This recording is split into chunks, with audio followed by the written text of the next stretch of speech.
Welcome back friends, this is current affairs funda.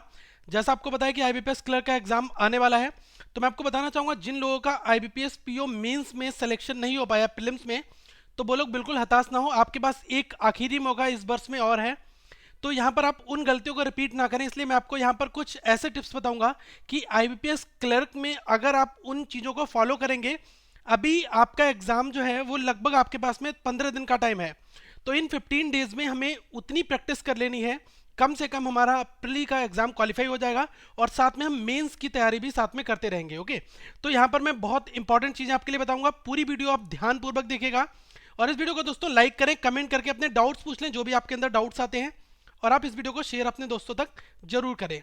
तो start करते हैं। सबसे पहले आईबीपीएस, अगर मैं प्रीलिम्स के पैटर्न की बात करूं, तो वहां पर आपको इंग्लिश का सेक्शन मिलेगा और क्वांट का मिलेगा और रीजनिंग मिलेगा। ये इंग्लिश जो है ये 30 क्वेश्चन होंगे 30 नंबर के, और आपका क्वांट जो है वो 35 क्वेश्चन होंगे 35 नंबर के। रीजनिंग जो है वो 35 मार्क्स का होगा और 35 क्वेश्चन होंगे आपके। फाइन। टोटल आपको कंपोजिट टाइम वहां पर मिलेगा तीनों के लिए मिलाकर 1 घंटे। अब इस 1 घंटे में आपको 100 नंबर के 100 क्वेश्चन को अटेम्प्ट करना है। यहाँ पर हमें उन क्वेश्चंस के ऊपर फोकस करना होगा जिनमें हमारी प्रैक्टिस बहुत अच्छी है। जिन लोगों को आईबीपीएस पीओ में सफलता नहीं मिली है, तो मैं बताना चाहूंगा उन्होंने जो गलतियां वहां पर की हैं वो गलतियां आप इन 15 दिनों में सुधार सकते हैं। कैसे, आइए स्टार्ट करते हैं। सबसे पहले बात अगर मैं की जाए टाइम मैनेजमेंट और कितने अटेम्प्ट्स करके आने हैं। देखो, अटेम्प्ट्स तो आप भूल जाओ कि मुझे कितने अटेम्प्ट्स करने हैं। अटेम्प्ट मुझे करने हैं कि जितना मेरा पेपर, जो मुझे जो जो चीज़ें आएंगी मैं वो चीज़ें अटेम्प्ट करूंगा विद इन टाइम के अंदर। फाइनल। अगर आपको वहां पर 50 क्वेश्चन ही ठीक तरह से आ रहे हैं, तो आप ये मत सोचना कि अटेम्प्ट का टारगेट बनाकर जाएं कि मुझे 70 करने हैं और 20 क्वेश्चन आप गलत वाले कराएं। तो ऐसी गलती कभी मत करना। बैंक के एग्जामिनेशन में वो स्टूडेंट ही सफल होते हैं जिनकी एक्यूरेसी बहुत जबरदस्त होती है। ओके, क्योंकि लोग फेल आईबीपीएस में क्यों होते हैं, आईबीपीएस पीओ या क्लर्क की बात हो, वहां पर लोग इसलिए फेल होते हैं क्योंकि वो ज्यादा क्वेश्चंस बनाने की कोशिश करते हैं या फिर इंग्लिश के पेपर में वो ध्यान नहीं देते ढंग से। तो अगर मैं बात करूं, रीजनिंग जो है वो आपका 35 नंबर का होगा और इंग्लिश जो है वो आपका 30 का होगा और ये 35 का होगा। तो आप मान के चलना कि इस 35 नंबर के रीजनिंग के क्वेश्चन में, क्योंकि क्लर्क का पेपर है तो लेवल आसान होता है। आसान का मतलब जो आपने अगर पीओ लेवल की तैयारी की है तो आपसे वहां पर क्वेश्चंस आसानी से बनेंगे। तो आप ये मान के चलिए कि आप 25 से लेकर 25 प्लस क्वेश्चंस यहां पर बना सकते हैं। अगर मैं क्वांट की बात करूं तो यहां पर भी आप 25 प्लस क्वेश्चंस आराम से बना सकते हैं। इंग्लिश का 30 है तो इंग्लिश में पास हो जाएं, यही लोग सोचते हैं कि बहुत बड़ी बात है। तो इंग्लिश में मैं आपको बता रहा हूं कि 12 से लेकर 18 के बीच में अगर आप सॉलिड क्वेश्चंस वहां पर करके आते हैं तो बहुत अच्छे अटेम्प्ट्स होंगे। टोटल अगर दोस्तों मैं यहां पर बात करूं आपकी, तो टोटल आप 60 प्लस के अगर अटेम्प्ट्स करके आएंगे तब आप यहां पर सेफ हैंड बिल्कुल रहेंगे। फाइन। क्योंकि मैं आपको बताऊं आईबीपीएस क्लर्क में इस बार और वैकेंसीज कम हुई हैं, तो आप ये कभी कंपेयर मत करना कि लास्ट ईयर क्या कट ऑफ गई थी, इस बार क्या कट ऑफ जाएगी। लोग कट ऑफ देखकर जाते हैं तभी उनके साथ प्रॉब्लम्स क्रिएट होती हैं। आप अपना 100% हर एक एग्जाम में दीजिएगा, आपको सफलता जरूर मिलेगी दोस्तों। अब रीजनिंग में मुझे कौन कौन से टॉपिक पर सबसे पहले कवर करना है। देखो, रीजनिंग में कुछ ऐसे टॉपिक हैं जिन्हों आप अभी से स्टार्ट कर दो, उन पर खूब सारी प्रैक्टिस करो। सैलोगिज्म की प्रैक्टिस कर लो, ठीक है। सैलोगिज्म के ऊपर खूब प्रैक्टिस करो। यहां पर आपको 5 क्वेश्चंस जरूर मिलेंगे। इनइक्वलिटी या फिर अल्फाबेट सीरीज, ठीक है, या आपके जो डिजिट और सिंबल वाले जो रीजनिंग की सीरीज होती है वो क्वेश्चन आपके यहां से मान के चलो 10 नंबर में आपको यहां से हिट करेंगे वो 10 क्वेश्चंस। फाइन। और coding decoding blood relation, okay, ये इसमें से कोई एक 5 नंबर का आपको सेट जरूर मिलेगा। अब मैं अगर बात करूं डायरेक्शन और मिसेलनियस, ये हो सकते हैं, लेकिन एक आपकी पजल और सीटिंग अरेंजमेंट के क्वेश्चंस तो जरूर होंगे वहां पर। तो आप ये मान के चलो 10 से 15 नंबर जो है ये मेरा पजल और सिटिंग अरेंजमेंट वाला पोर्शन होता है। लेकिन आपके लिए कभी क्या हो सकता है कि सिटिंग अरेंजमेंट बहुत इजी आ सकती है। आपसे पूछ लिया कि 8 लोग हैं, वो सेंटर की ओर फेस करके बैठे हैं और आप पजल सॉल्व कर दो। आपने क्वेश्चन सॉल्व किया, 5 नंबर यहां पर अटेम्प्ट कर दिए। पजल आपसे आ गई कि संडे मंडे बेस्ड पजल है और पजल का लेवल जो होगा वो आईबीपीएस पीओ के लेवल का नहीं होगा, क्योंकि उससे थोड़ी हल्की पजल होगी। आपने देखा कि लीनियर लेवल एक लाइन में लोग बैठे हुए हैं नॉर्थ की ओर फेस करते हुए, ये 8 लोगों को इनको अपने बैठा दिया। ओके, ऐसे क्वेश्चंस आ सकते हैं, तो इनके ऊपर हमें प्रैक्टिस करने की बहुत ज्यादा जरूरत है। दूसरी चीज, आप अभी से क्या करो कि आईबीपीएस क्लर्क के लिए प्लेलिस्ट में जाओ और वहां पर आईबीपीएस की स्पेशल क्लासेस में जो मैंने क्वेश्चंस कराए हैं वो आप सारी क्लासेस कवर करो, प्लस पजल्स की वीडियोस बनाओ और जो मैंने सिटिंग अरेंजमेंट के क्वेश्चंस कराए उनको बना लो। ओके, अगर आपने नहीं बनाए तब। फाइन। तो ये चीज़ें आपको एग्जाम्स में एक अच्छा स्कोर दिलाएंगी। लेकिन सब कुछ डिपेंड ये करेगा जब आप चीज़ों को ट्राई करोगे, क्योंकि कभी भी रीजनिंग जो है वो कभी भी पन्ने पलटने और चीज़ें देखने से नहीं आती। जितनी ज़्यादा रफ कॉपी आप भरोगे उतने ज़्यादा आपके मार्क्स आएंगे, क्योंकि सब कुछ प्रैक्टिस के ऊपर डिपेंड करता है।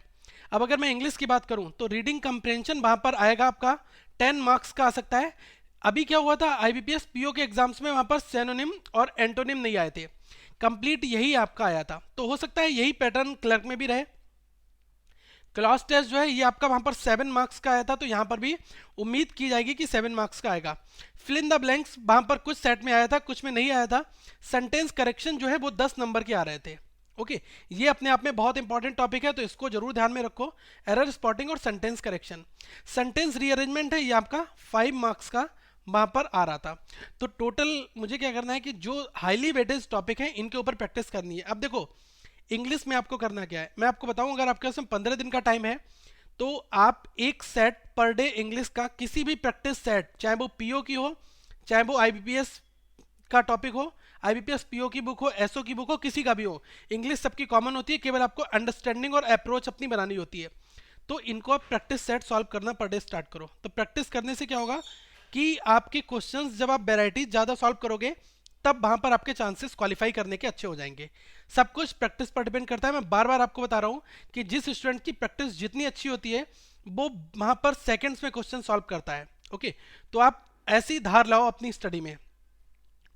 नेक्स्ट अगर मैं बात करूं क्वांट की, तो देखो क्वांट में केवल मैं बताऊं डेटा इंटरप्रिटेशन जो है इसको तो मैं बाद में बताऊंगा, पहले नंबर सीरीज। तो नंबर सीरीज के मैंने लगभग आपके लिए 6 से 7 पार्ट बनाए हैं दोस्तों। तो आप अगर इन 6 से 7 पार्ट को देखकर जाओगे तो वहां पर आप सारे टाइप के क्वेश्चंस 5 नंबर तो कंफर्म कर लोगे।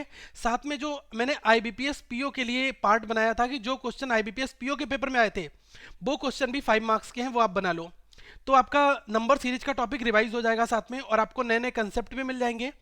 सिंप्लीफिकेशन और अप्रोक्सीमेशन, ये उम्मीद है कि आपका 10 नंबर का वहां पर आएगा। ओके, क्वाड्रेटिक ऑप्शनल है, आ भी सकती है नहीं भी आ सकती है। अगर देखो सिंप्लीफिकेशन 10 नंबर का आता है तो ये नहीं आएगी, अगर ये 5-5 नंबर का आता है तो ये दोनों आ जाएंगे।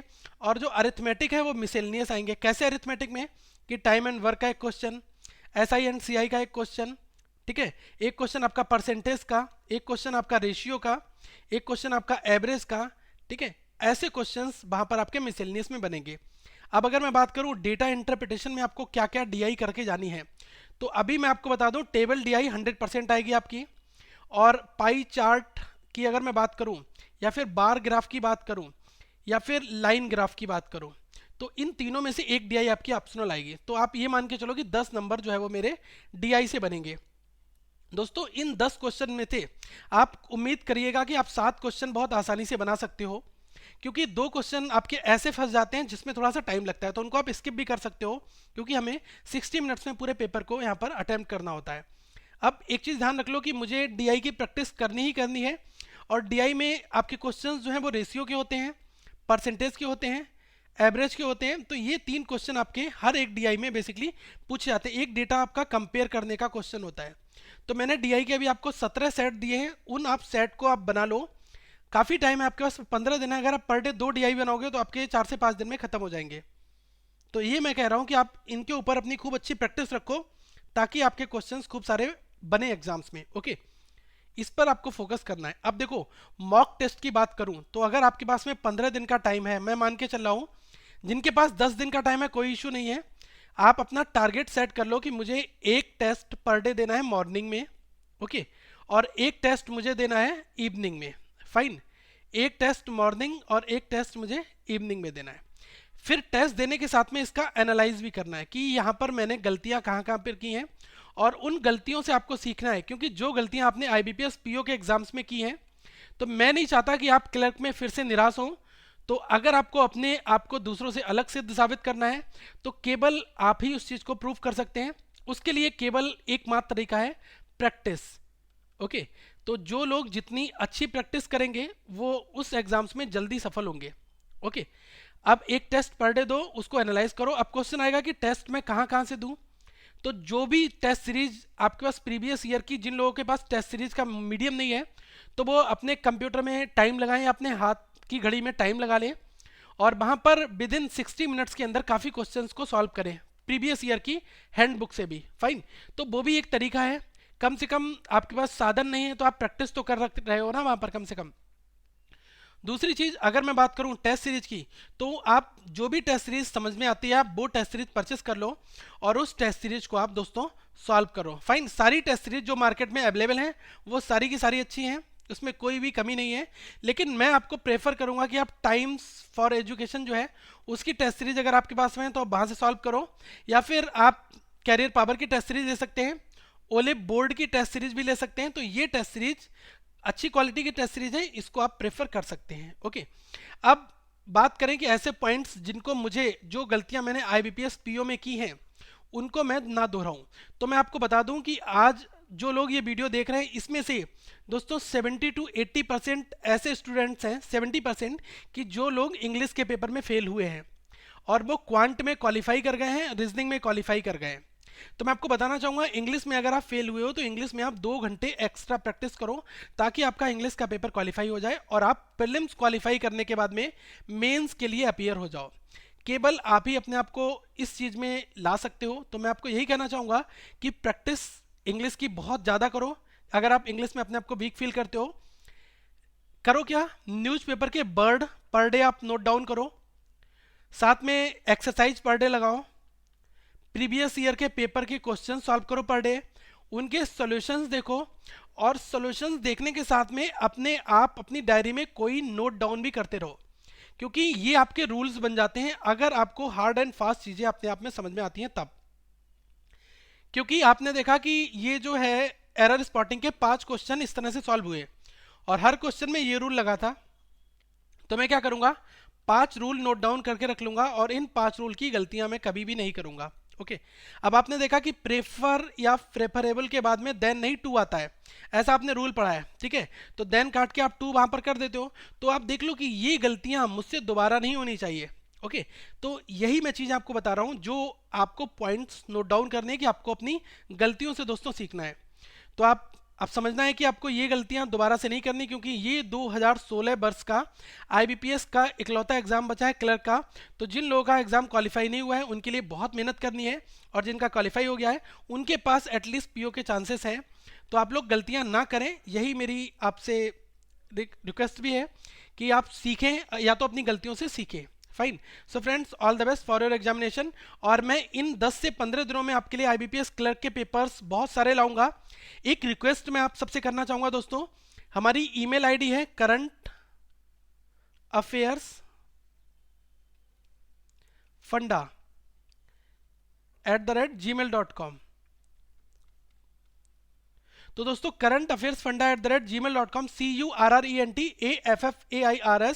currentaffairsfunda@gmail.com, इस पर आप अपने क्वेश्चन सेट की फॉर्मेट में भेज सकते हैं। हम उन पर वीडियोस आप तक बनाएंगे अगर आपको डिफिकल्टी आती है तब। ओके, और आपके डाउट्स ऐसे होने चाहिए जो अभी तक इस चैनल पर वीडियो वो अपलोड भी ना हो तब। ओके, आप हमारे फेसबुक पेज को लाइक करें, ट्विटर हैंडल पर ट्वीट कर सकते हैं, यहाँ पर भी इंफॉर्मेशन आती है। दोस्तों वीडियो को लाइक करें, सब्सक्राइब करें और शेयर करें। और यहाँ पर जो आपको प्लेलिस्ट दिखाई दे रही है, इस प्लेलिस्ट को आप, जो भी वीडियोस हैं आप प्लेलिस्ट में वीडियोस जरूर देखें ताकि आप अच्छे नंबर ला सकें। So thank you friends, have a good day.